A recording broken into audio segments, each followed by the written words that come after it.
राहुल गांधी की बात करते हैं। राहुल गांधी पिछले कुछ समय के दौरान काफ़ी अग्रेसिवली अपनी बात को रखते हुए दिखाई दिए हैं और उनका ये कहना है और उनकी पार्टी का ये कहना है कि बीजेपी करोड़ों रुपए खर्च करती है, बीजेपी ने करोड़ों रुपए खर्च किए हैं राहुल गांधी की छवि को ख़राब करने के लिए। देखिए, किसी की छवि पैसे पर निर्भर नहीं करती। इस देश की जनता को इतना कम मत आंकिए कि आप देश की जनता की आंखों में धूल झोंक देंगे, कोई रील बना देंगे और जनता उस रील को देखकर इतना मंत्रमुग्ध हो जाएगी कि जनता सब्सटेंस और फैक्ट को देख नहीं पाएगी। आज अगर विपक्ष के किसी नेता के बारे में जनता के मन में कोई छवि है, आप उसका जिम्मा पूरा बीजेपी पे थोपे, ये प्रैक्टिकल नहीं है। ऐसा नहीं है कि उनको सिर्फ बीजेपी के मंचों से कोई कटाक्ष किया गया या प्रस्तुत किया गया। सार्वजनिक जीवन में वो वर्षों से हैं और जनता ने सार्वजनिक जीवन में उन्होंने अपने आप को जैसे प्रस्तुत किया उसके आधार पर आंका है। तो ये कह देना कि भारत की जनता इतनी आसानी से भ्रमित हो जाती है, ये भारत की जनता का अपमान है। किसी कैंपेन का ये नतीजा नहीं है। लेकिन अब आने वाले जो चुनाव हैं वो बहुत अहमियत रखते हैं। 5 राज्यों में चुनाव होने वाले हैं। आप कैसे देखती हैं, बीजेपी के लिए आपको क्या लगता है इन राज्यों में क्या बड़ी चुनौती है? मुझे लगता है कि जो राज्यसभा के चुनाव हुए उसमें कांग्रेस के जो हालात आपको दिखाई दिए, उसी से आपको पता चल जाएगा कि विपक्ष की क्या हालत होने वाली है।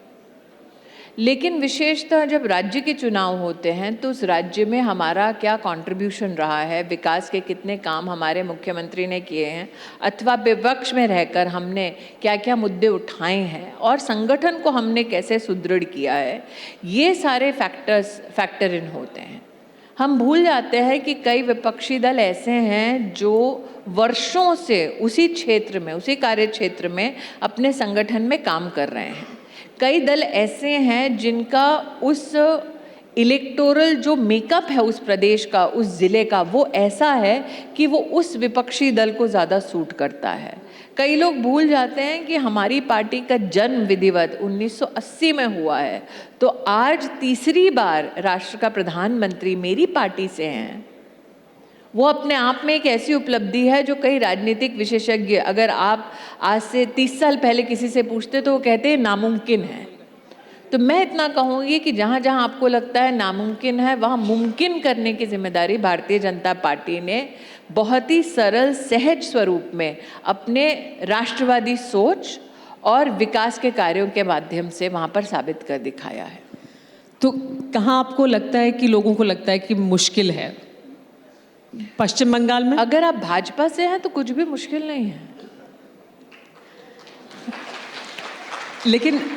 लेकिन पश्चिम बंगाल में जब पिछली बार चुनाव हुए तो प्रशांत किशोर ने कहा कि मैं गारंटी देता हूं कि ये जो बीजेपी की संख्या है वो, जो खुद की गारंटी नहीं दे रहे हैं वो अपनी हमारी गारंटी ना ही दे तो ठीक है। लेकिन उनकी गारंटी पिछली बार सही साबित हुई। जो खुद की, देखिए बोलना बड़ा आसान है मैम। इस बार अभिषेक बैनर्जी गारंटी दे रहे हैं। मैं बोलना बहुत आसान है, आजमाइश हो चुकी है।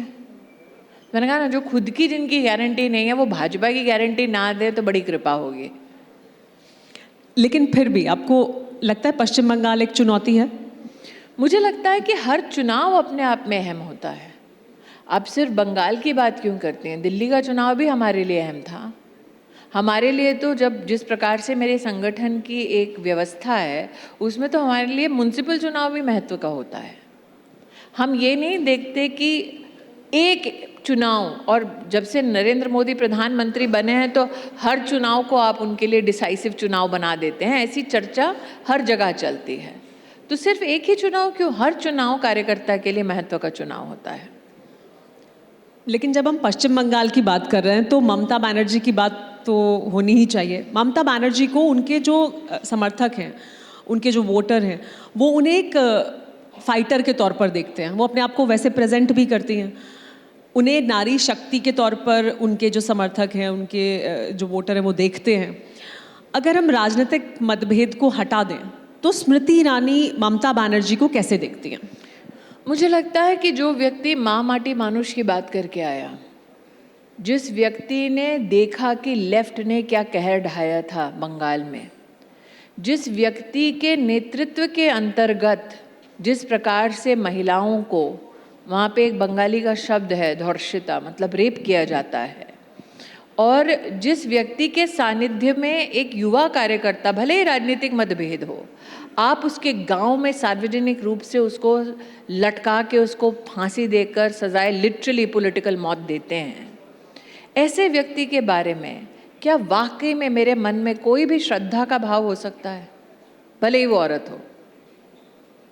यहाँ जितनी औरतें बैठी हैं, कम से कम उनको इस बात का हमेशा एक खलल रहती है कि हमारे पास ये दायित्व है, चाहे हमारी कोई भी राजनीति हो, कोई भी सोच हो, कोई भी धर्म हो, कोई भी रीजन हो, हमको पता है कि आपको मुद्दों पे लड़ना है तो मुद्दे पे लड़ो, लेकिन मुद्दा छोड़कर एक औरत को बाल से घसीट कर सार्वजनिक उसका बलात्कार कराना, एक 60-70 साल की औरत का बलात्कार कराना, गैंग रेप करवाना, ये इंसानियत के दायरे में नहीं आता।